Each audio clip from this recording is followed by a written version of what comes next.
আসসালামু আলাইকুম। Hello everyone, welcome to Jolshiri central park. ঢাকার কাছে খুবই সুন্দর নিরিবিলি পরিবেশে এই সেন্ট্রাল পার্কটা। এটা পুরোটাই আর্মিদের দ্বারা নিয়ন্ত্রিত।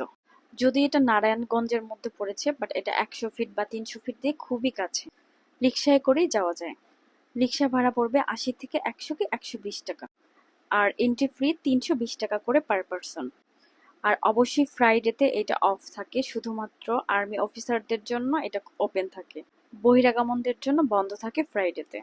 সত্যি বলতে গেলে ঢাকার মধ্যে এরকম একটা পরিবেশ খুবই সুন্দর, অনেক নিরিবিলি একটা পরিবেশ। প্লাস হচ্ছে সেদিন ওয়েদারটা খুবই ভালো ছিল, আমাদের লাক অবশ্যই ভালো ছিল বলতে হবে। আর সম্পূর্ণটা অনেক বড়, হিউজ জায়গা নিয়ে করা।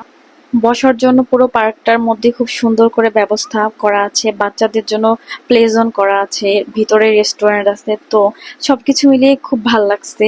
আর পুরোটা সবুজে ঘেরা, পাশেই হচ্ছে লেক। পুরো পার্কটা ঘুরেই ছিল সুন্দর একটা লেক। পুরো লেকটা আপনি ঘুরে দেখতে পারবেন। স্পিড বোর্ডের ব্যবস্থা করা আছে এখানে।